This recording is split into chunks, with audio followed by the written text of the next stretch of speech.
الرجیم بسم اللہ الرحمن الرحیم الحمد للہ رب العالمین وصلی اللہ علی محمد وآلہ الطاہرین اللہم صلی علی محمد. بات تھی حضرت ابراہیم علیہ السلام کے مناظرے کی اور محتوی مناظرے کی. مناظرے میں کیا چیزیں آپ نے بیان کی ہیں؟ آپ کا مناظرہ کن چیزوں پر مشتمل ہوتا تھا؟ ٹھیک، اس کی بحث چل رہی تھی. آج پہنچے یہاں تک بیان حقیقت بت پرستی. بت پرستی کی حقیقت کیا ہے اس کو بیان کیا ہے حضرت ابراہیم علیہ السلام نے. آزر سے گفتگو کرتے ہوئے فرمایا آپ نے یا ابتی لا تعبد الشیطان ان الشیطان کان للرحمن عصیا. یا ابتی، اے میرے بابا، اے میرے چچا، لا تعبد الشیطان، آپ شیطان کی عبادت نہ کریں. کیوں؟ ان الشیطان کان للرحمن عصیا، کیونکہ شیطان نے رحمان کی پروردگار کی نافرمانی اور ان کا عصیان کیا تھا. شیطان کی جو خود خدا کا ایک نافرمان بندہ ہے، خدا کی نافرمان مخلوق ہے، جس نے عصیان پروردگار کیا ہے، جو خود رجیم بارگاہ الہی ہے، اس کی عبادت اگر کریں گے، اس کی بندگی کریں گے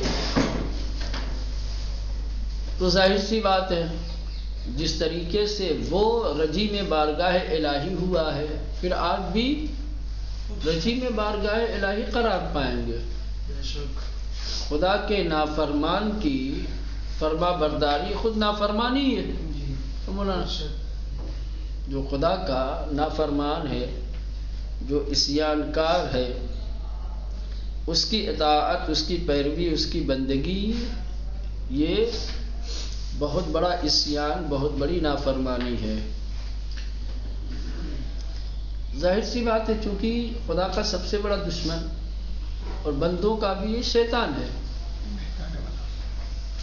شیطان جس طریقے سے پروردگار چاہتا ہے کہ میرا ہر بندہ میری اطاعت اور پیروی کر کے نجات یافتہ بنے، ویسے ہی شیطان چاہتا ہے کہ میری پیروی کرنے والے میرے تمام امور کی پیروی کر کے کیا ہے، جس طریقے سے میں گمراہ ہو گیا اسی طریقے سے دوسرے لوگ بھی گمراہ ہو جائیں اور ہلاک ہوں. عبادت شیطان یعنی اطاعت او در ہر چیزی کی بیان امر می کند. شیطان کی عبادت سے مراد یہ نہیں ہے کہ شیطان کا پتلا بنا کر کے اس کے سامنے سر جھکایا جائے. شیطان کی عبادت اور بندگی سے مراد یہ ہے کہ شیطان جس چیز کا حکم کرے انسان اسے انجام دے. یہ شیطان کی بندگی اور عبادت ہے. امر شیطان کی اطاعت، امر شیطان پر عمل، یہ شیطان کی عبادت اور بندگی ہے.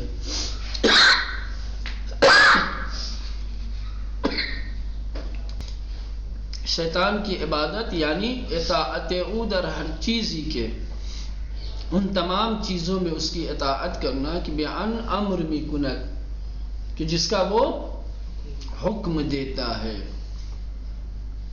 حکم شیطان کی پیروی اور اطاعت کا نام ہی شیطان کی عبادت اور بندگی ہے. نمبر 4، ہوشدار عذاب الہی. عذاب الہی سے ڈرانا. حضرت ابراہیم علیہ السلام نے اپنے چچا آزر سے گفتگو کرتے ہوئے عذاب پروردگار سے ڈرایا بھی ہے. خدا کا خوف کھاؤ، گمراہی کا راستہ چھوڑو، شیطان کی بتوں کی عبادت اور بندگی چھوڑ کر ایک خدا کی عبادت کی طرف آ جائیں، وَإِلَّا عذاب الہی نازل ہو سکتا ہے. یا ابت انی اخاف ان یمسک عذاب من الرحمن فتکون للشیطان ولیجا. یا ابت اے چچا انی اخاف، مجھے ڈر ہے، مجھے خوف ہے کہ کہیں یمسک عذاب من الرحمن، کہ کہیں رحمان کا عذاب تم پر نازل نہ ہو جائے، عذاب الہی میں تم گرفتار نہ ہو جاؤ، فتکون للشیطان ولیا، اور تم شیطان کی سرپرستی میں نہ چلے جاؤ یا شیطان کے دوست اور اس کے ساتھی قرار نہ پاؤ۔ ظاہر سی بات ہے، انسان جس کی اطاعت میں ہوتا ہے وہ اس کا دوست ہوتا ہے، انسان جس کی پیروی میں ہوتا ہے اسے اس کا ولی قرار دیا جاتا ہے، کہا جاتا ہے کہ یہ اس کا ولی ہے، اس کا دوست ہے۔ شیطان کی عبادت کرے گا انسان تو شیطان کی ولایت میں ہوگا، شیطان کا دوست ہوگا، اور عذاب الہی کا ہر وقت خوف اور خطرہ رہتا ہے۔ تو حضرت ابراہیم علیہ السلام نے جناب آزر کے ساتھ جو گفتگو کی ہے، جو کلام کیا ہے، اس میں ایک گفتگو یہ ہے کہ عذاب الہی سے ڈرایا ہے۔ در اثر عبادت شیطان، شیطان کی عبادت کے نتیجے میں رحمت خدا کی ہمن ہدایت بسوء سعادت است، خدا کی رحمت کی جو سعادت کی طرف، خوشبختی اور نجات کی طرف ہدایت ہے، از آدمی منقطع گشتے، وہ انسان سے کیا ہو جاتی ہے؟ دور ہو جاتی ہے، منقطع ہو جاتی ہے۔ جب انسان شیطان کی عبادت کرنے لگتا ہے تو رحمت الہی سے دور ہو جاتا ہے، خوشبختی سے دور ہو جاتا ہے، رحمت الہی منقطع ہو جاتی ہے، وہ عذاب خذلان بر او نازل می کرتا ہے، اور اسے ذلیل کرنے والا، پست کرنے والا عذاب اس پر نازل ہو جاتا ہے۔ عذاب ہمیشہ ضروری نہیں ہے کہ ایک سزا کے طور پر یا ایک ملموس چیز اور ایک بظاہر جس کو سزا کہا جاتا ہے ایسی ہو۔ کچھ سزائیں خدا کی اور کچھ عذاب ایسے ہیں کہ جو روحانی ہے، کیا ہے؟ جسمانی نہیں ہے۔ ہو سکتا ہے کہ جسمانی طور پر آپ کو کوئی آزار و اذیت نہ ہو، کسی تکلیف میں، کسی پریشانی میں نہ ہو، سمجھ رہے ہیں، لیکن روحی اعتبار سے، معنوی اعتبار سے، مثلا خود رحمت الہی کا سایہ انسان کے سر سے اڑ جانا، رحمت الہی کا دور ہو جانا، ہو سکتا ہے کہ رحمت الہی کے منقطع ہو جانے سے، دور ہو جانے سے جسمانی طور پر انسان کا کوئی نقصان نہ ہو۔ اب دیکھیں کہ بڑی آسائش میں ہے، بڑے آرام کے ساتھ زندگی گزار رہا، لیکن معنوی اعتبار سے بہت بڑی عذاب ہے یہ۔ یا مثلا کہا جاتا ہے صاحبان ایمان کے لیے بہت سارے گناہ ایسے ہیں کہ جس کی وجہ سے انسان کے اندر سے عبادت کی لذت ختم ہو جاتی ہے۔ عبادت کرتا ہے انسان لیکن لذت عبادت سے محروم ہو جاتا ہے۔ لذت عبادت سے محرومی ایک طریقے کی سزا ہے، یہ ایک عذاب ہے، لیکن یہ ہے کہ انسان اگر اس کو محسوس کرے تو بہت بڑی چیز ہے۔ یہ جسمانی سزا سے بڑی سزا ہے، جسمانی سزا سے بڑی سزا معنوی سزا ہے۔ انسان عبادت کرے لیکن عبادت کا ذائقہ نہ ملے، لذت عبادت محسوس نہ کر، بڑی بات۔ آپ کو مثال کے طور پہ طبیعت خراب ہو جاتی ہے، کبھی کبھی ذائقہ انسان کا خراب ہو جاتا ہے، لذیذ سے لذیذ کھانا دے دو، کوئی مزہ نہیں آتا اس کو، کوئی ذائقہ نہیں، پھر کیا محسوس کرتا ہے؟ اس کے لیے تمام کھانے ایک جیسے ہو جاتے ہیں۔ مرغ مسلم رکھ دو اس کے سامنے، چاہے دال رکھ دو، سبزی رکھ دو، سب اس کے لیے ایک ہی جیسا۔ ایک ذائقہ بدل جانے سے تمام نعمتیں کیا ہے؟ خراب۔ نعمتوں کی جو لذتیں ہیں، نعمتوں کا جو ذائقہ ہے، اس سے محروم ہو جاتا ہے انسان۔ لذت سے محرومی کوئی چھوٹی بات نہیں ہے، بہت بڑی بات ہے۔ ویسے یہ کہہ رہے ہیں کہ شیطان کی عبادت جب انسان کرنے لگتا ہے تو رحمت الہی سے دور ہو جاتا ہے۔ رحمت الہی کیا ہے؟ رحمت الہی وہی سعادت کی طرف، خوشبختی کی طرف ہدایت. انسان جب سعادت کے راستے پہ چلتا ہے، نجات کی طرف گامزن ہوتا ہے، آگے بڑھتا ہے، تو گویا رحمت الہی اس کے ساتھ ہے، رحمت الہی اسے لے جا رہی ہے سعادت کی طرف. اور یہی رحمت الہی منقطع ہو جائے تو اب بجائے سعادت کے انسان کدھر جائے گا؟ مولانا بدبختی کی طرف جائے گا، گمراہی کی طرف اور ضلالت کی طرف جائے گا.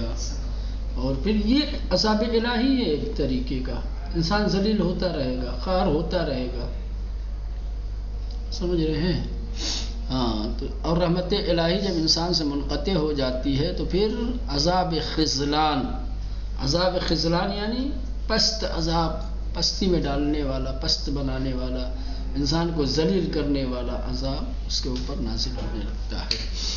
چلے یہ وہ باتیں تھیں جو حضرت ابراہیم علیہ السلام نے جناب آزر کے ساتھ کی تھی.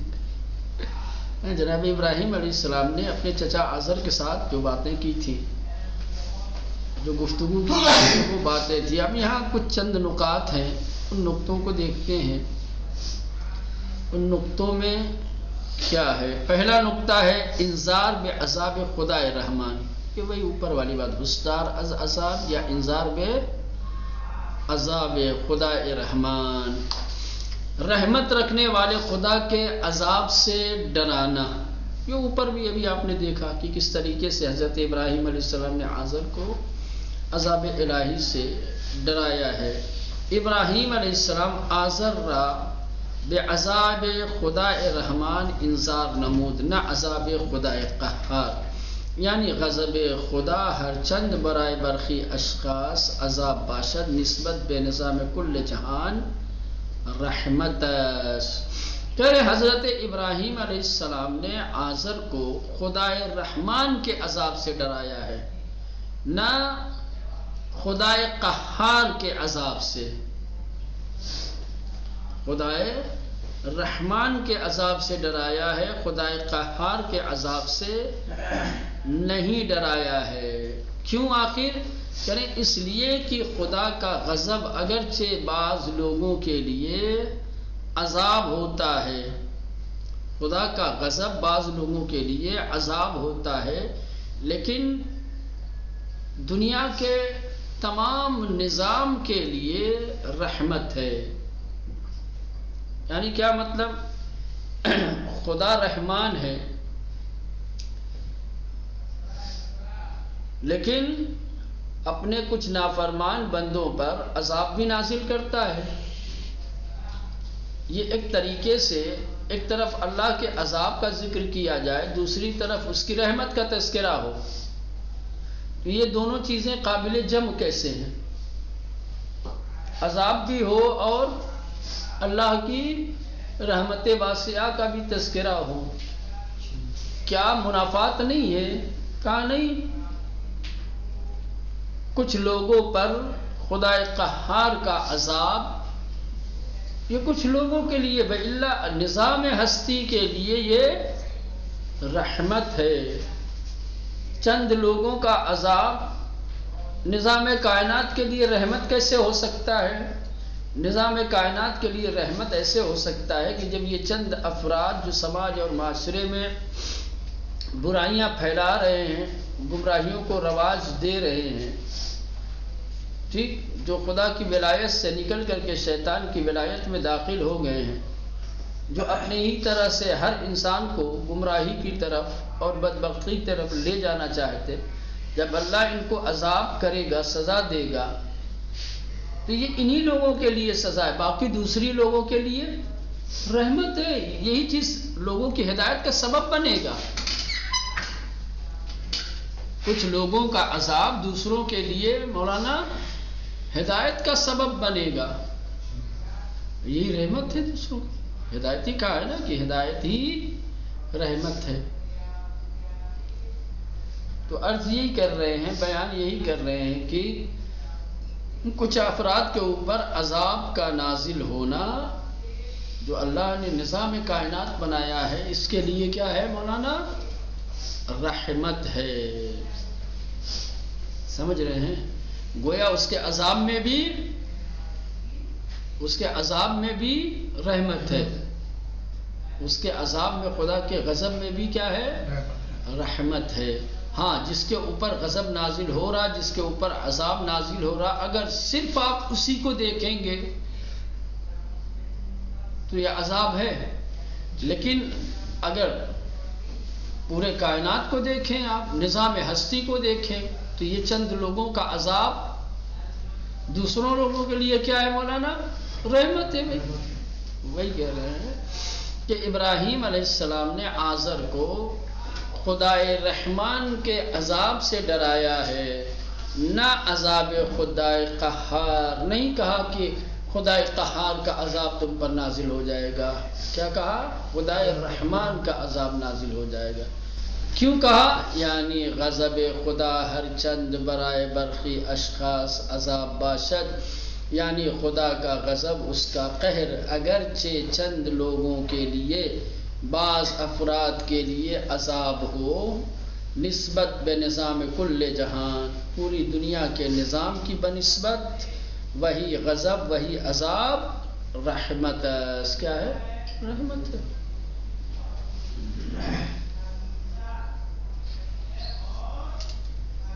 یعنی عذاب کا، غضب الہی کا دو اثر ہے۔ ایک، خود جن کے اوپر عذاب نازل ہو رہا ہے ان کے اوپر اثر کیا ہے مولانا؟ سزا کا۔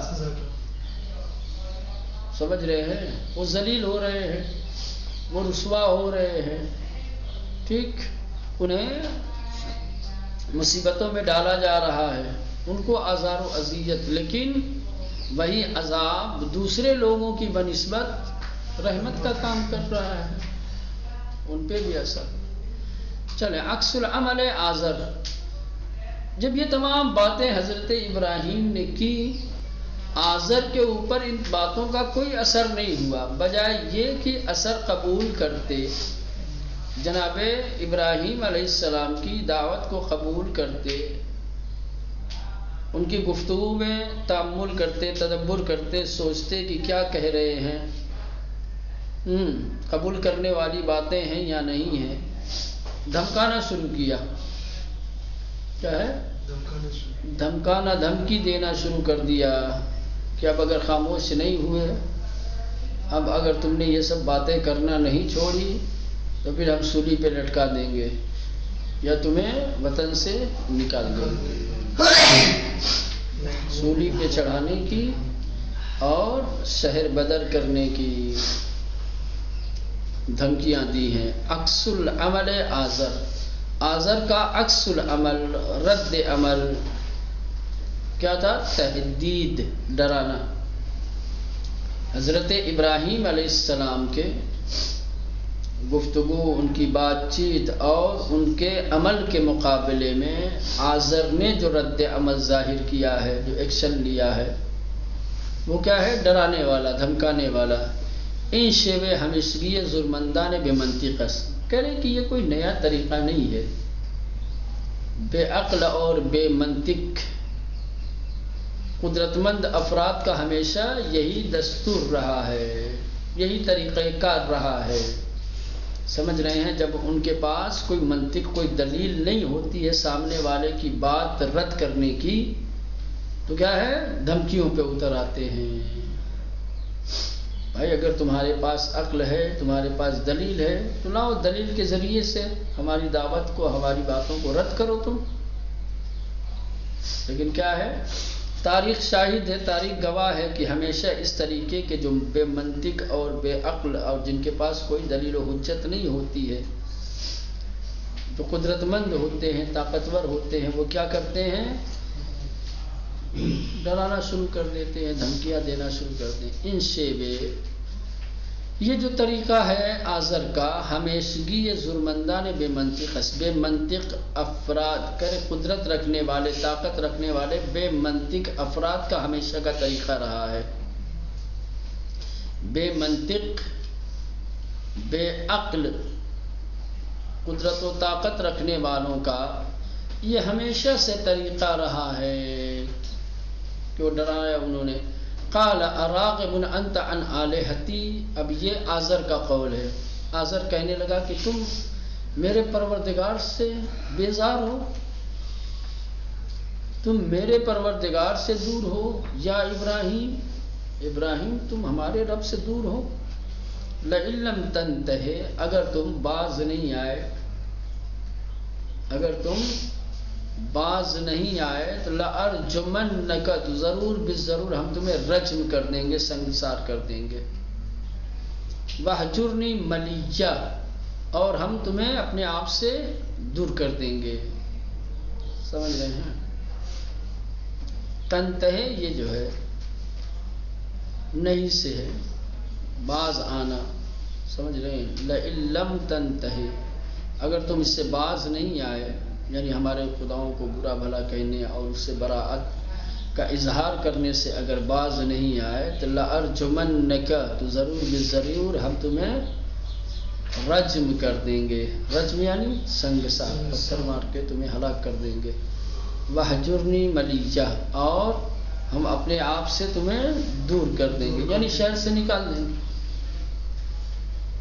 ٹھیک۔ نمبر 3، پاسخ ابراہیم علیہ السلام، جب آزر نے اس طریقے کی دھمکی دی، اس طریقے سے ڈرایا، تو حضرت ابراہیم علیہ السلام نے کیا جواب دیا ہے؟ در برابر بی ادبی و تندی آزر، ابراہیم علیہ السلام مؤدبان و ہمراہ با امیدواری بے پاسخ داد و نشان داد کی در مسیر حق کاملا مصمم و دارائے پشتمانے بسیار محکم و خلل ناپذیر است۔